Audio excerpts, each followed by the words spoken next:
What's up, what's up, what's up, everyone? Jason, Jani. New day, new video, new location here on site in the beautiful Baha Mar district in Nassau, Bahamas. Getting ready for a week of events that I'm actually be playing at, and I'm also attending an incredibly dope conference out here.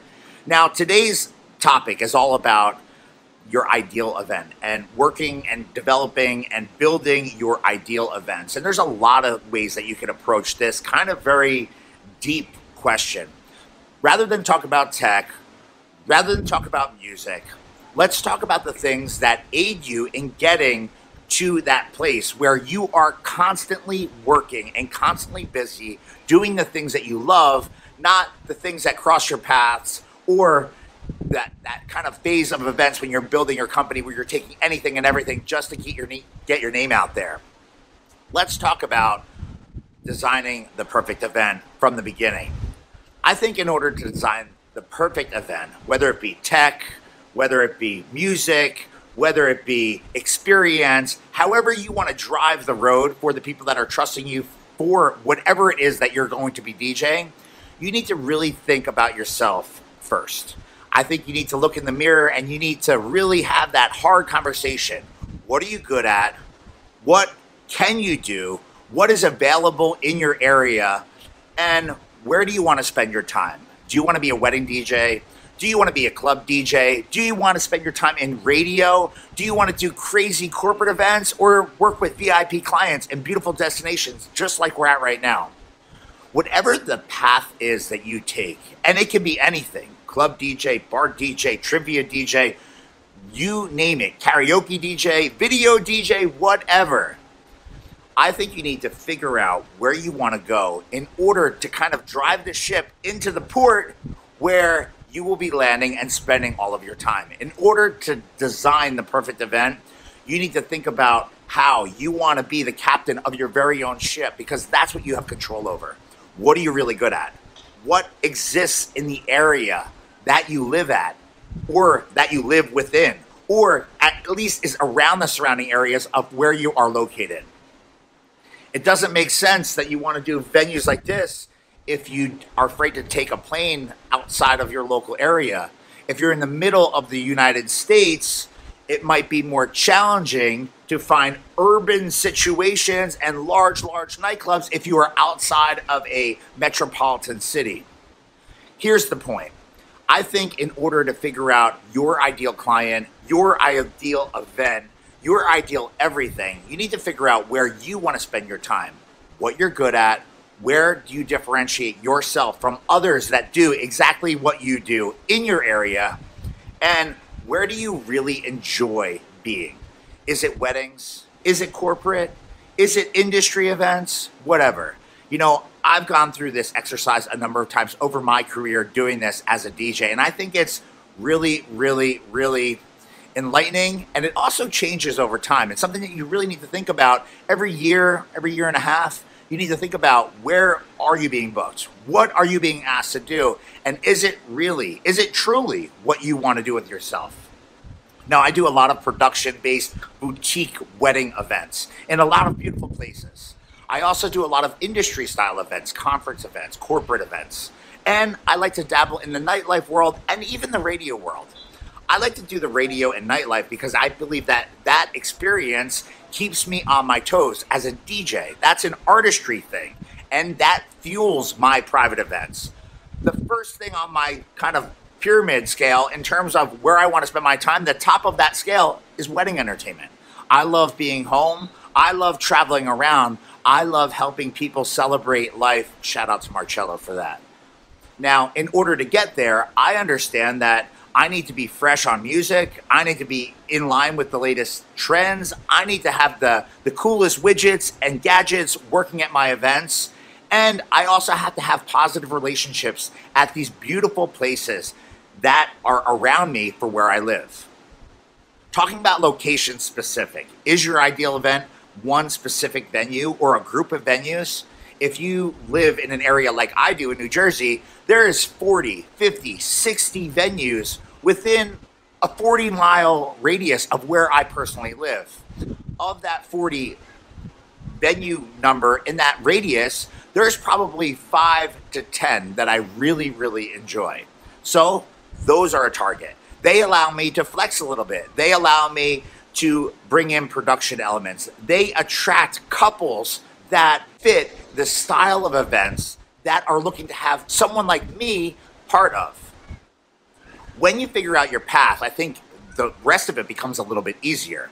Once you figure out, hey, I want to focus on weddings, but I also want to do these other things, but I want to focus on weddings, then you will start communicating that out to the world, and that will set you on your course. It'll kind of drive the ship into the port in terms of where you're going. Now, it might not happen overnight, but it'll come over time as long as you're consistent with it. The key is consistency. See, once you know where you're headed, you can plan, you can market, you can create content to kind of touch those that fall in line with whatever it is that you're looking to do. In my case, there's a group of properties that I absolutely adore working at. I love working at them. They are always a fun time. The staff is dope. The places are pretty. The couples are always amazing. And they might have small weddings, but others might have tremendously large weddings and everywhere in between. I like having variety. That's important to me. I don't like to do the same thing over and over again. That's important to me. I like to work with couples that are interested in creating something that is really, really powerful. That is important to me. Now, once you figure out kind of where you want to spend your time, for me, it's weddings, then it's probably corporate and nightlife, then it's probably remix and radio work. That's kind of like my pecking order, so to speak, of where I want to spend my personal time. Targeting the wedding client is really all that I do because I believe the other avenues are a byproduct of just generating traction and doing a good job and being consistent targeting that wedding space. Once you figure out the type of event you want to do, then you have to take it a step further. You have to think about all the people that call you for events, all the people that PM you for events, all the people that hit you up on social media for their events. And you need to think a little bit harder about how do you attract more of those people. Birds in a feather flock together, but not every crew has a tribe that is in the same state. Although it is likely, it's not always what it is. So you have to think about who your ideal client is, and that's step 2 in this overall process. You identify where you want to go, then you figure out who it is that's planning those events, who it is that's making those decisions, who it is that's going to hire you, and then you start developing a plan of attack, a strategic plan of attack on how you're going to market, who you're going to speak to, what you're looking to do, so forth and so on. Once you start really breaking this all apart, that end goal of getting to where you want to be may shift a little bit. Now, when you think about your couples, are they a certain age group, age range? Are they a certain background? Are they into one specific kind of thing generally? Are they into club music? Are they into hip hop? Are they into fashion? Where do they go and eat? What bars do they go to? What clubs do they go to? What music is kind of like on their radar when they're in their car driving to work, if they're doing that these days? Once you come up with this kind of ideal client profile, then you really can take it to the next level of building your business. You actually can start targeting this universe of people with the content you have created for the types of events that you want to do and really take it from there. It's a really, really powerful thing to be able to kind of create this lifestyle and live this lifestyle, especially if you're someone that's looking to kind of take this on and make it a career and do this full time. There's a lot of people that do it on the side, and there's no problem with that. This same kind of thought process, this same methodology can apply to anyone and everyone. If you're a club DJ looking to take your club game to the next level, what are you going to do? You're going to go out and you're going to kind of mix and mingle and network with other DJs that are in the game. You're going to try to connect to the management, to the decision makers, the promoters of that club, of that bar, maybe the owner, maybe a bartender. You're going to go and you're going to start making relationships because everything in the DJ space is relationship driven. Doesn't matter your path. If you want to do proms, you're going to have to court and think through and come up with business practices to target the people that are in the student body government as well as maybe the sponsor of the class. Those are just the people that basically are the ones that are making the decisions that will get you to the next phase. That's really where all this goes. in order to get to where you want to go, in order to design the perfect event, in order to spend your time doing exactly what it is that you want to do, you need to think about things at a big level from the beginning. Where do you want to work? What type of work do you want to do? And who is the ideal couple? Who is that ideal client? Who is that person that's going to sign that contract and send you a deposit to reserve your services? Once you can figure out those three things, then the path to get to the end in mind, becomes a lot easier, a lot brighter, and a lot more enjoyable. It almost becomes like a game, and I don't mean to make light of it, but you're going to try things that are going to work and connect. You're going to try things, and they are going to fail, and they are going to fail miserably. But it's part of the process of learning, of growing, and as technology, social media, music, and opportunity evolves, changes, and shifts with the seasons, with the years, with the people, then you have fun. You try things, you test things, and you kind of take it from there.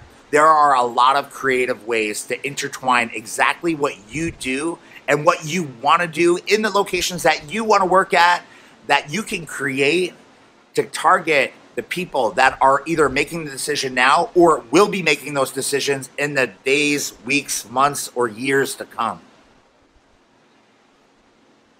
It's a pretty heavy exercise to do, but if you haven't done this yet, figuring out who it is, where they work, what they do, how they spend their time, where they like to shop, what they're into, where they like to go, I would highly suggest that you do it, because it will get you to places that you've never, ever dreamed before. It'll also make your investment of time, energy, and money, the financials around your social media, around your marketing, around your creating your website, all worthwhile. And it'll make sure that you're not spending money and flushing money down the toilet because you're not connecting with the people that actually are interested or could be interested in what you do. While I'm on the topic of social media, I think it is so important in this same conversation to talk about a refresh, to talk about a relook, and to analyze the content that you have online. If there's stuff that doesn't really play well, I think you need to scrub it. I think you need to scratch it. I think you need to delete it or archive it. If it doesn't connect to your ideal situation, your ideal circumstance, your path to where you want to go, you need to really seriously think about, does it have a place and a purpose on whatever platform, whatever website, or whatever place people can find it? Because if you don't connect with someone when they are out searching, or they see something that either could be abrasive, that could maybe not connect with them, or doesn't show off what you do in a positive light, it actually may hurt you more than help you. And here's an example. Most wedding clients, people that are booking wedding entertainment, don't want to see a DJ rocking at Sweet 16s. They don't want to see a DJ doing bubble parties. They don't want to see a DJ doing baptisms and communions and leading the hokey pokey on the dance floor. Now, that might be different regionally and around the country, but the point I'm trying to make is couples that are planning weddings want to see DJs that are relevant to their age group or within their parameters within music and the things that you can do, but they also want to see you working at other wedding events.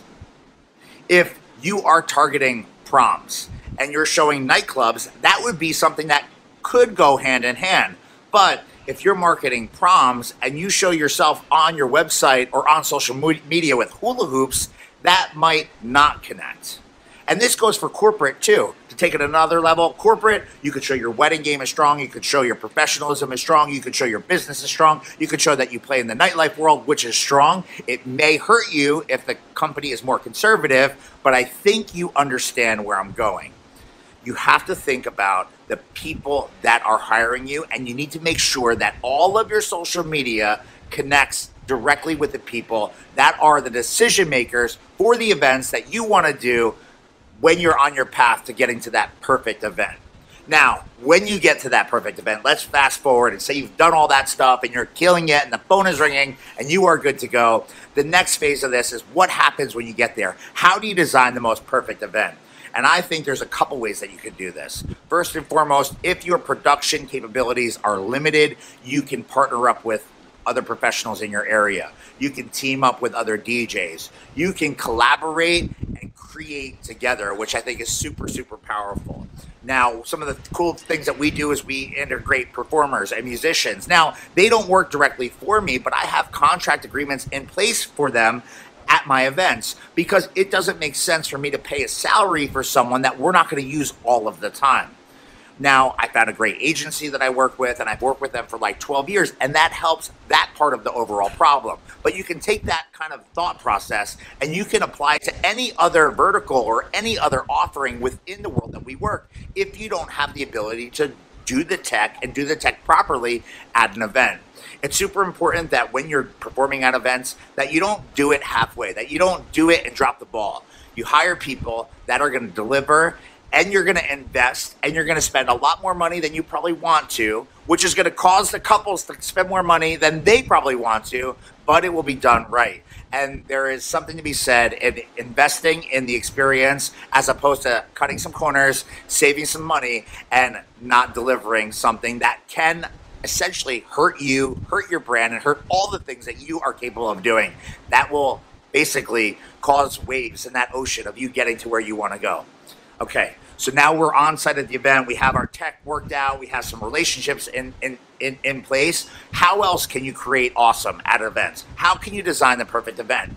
I personally love to challenge my couples to share with me more about them, to intertwine life experiences into the thing that we're creating for the people that we're working for. And I love doing that because I feel that it's all so uniquely different. We can lean on the past to create for the future, and that's all what this is about. People want to have a fun wedding. They want to have a packed dance floor. They might want services like lighting if it's not available from the venue, or they may love performers or other services that are popular in your area, in your region, in your market, or whatever. Taking the time and investing the time to understand someone's story, and then to work with them to lace in personal details about who they are as individuals, as well as a couple, as well as their families, will help you connect to the people that are on site at your events to create incredibly personal, incredibly dope moments in time. And that to me gets me super hyped up because that's exactly what I like to do. Now, I want to stop right there, and I've kind of shared a lot of different things, a lot of different ideas, and I want to kind of like stop for a second, and I want to hear from you.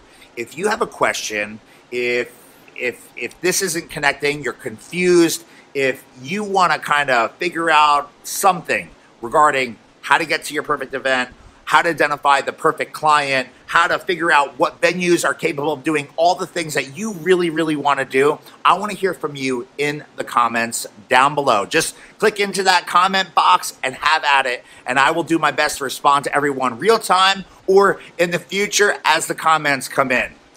The end game here is doing things that make you happy. The happier you are, the more enjoyable your life will be, and the better you will be for the people that hire you for their events. It's not just about a paycheck. It's not just about DJing. It's about literally feeling fulfilled, feeling fulfilled, feeling complete, and working within the parameters that fit your life, your abilities, the things that you want to do, in the places that you want to be at, for the people that are perfect for you. And that is going to be different for everyone. It doesn't matter how long you've been in the business. And don't forget that the minute you sacrifice, birds of a feather flock together. The more you sacrifice and take on events that you don't want to do, the more you're going to attract events that you want to do. The more that you cut your contract down just to earn that opportunity, the more times your phone is going to ring with people asking for you to do the same thing you did for someone else for them.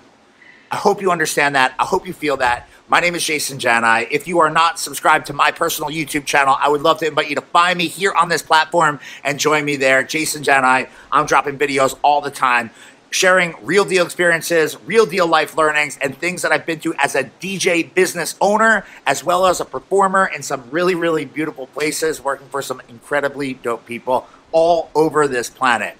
Anyway, I hope you feel me. Thumbs up in the chat. Lots of love for John Young and everyone else. And I look forward to connecting with everyone in the comments down below. Thanks for the watch.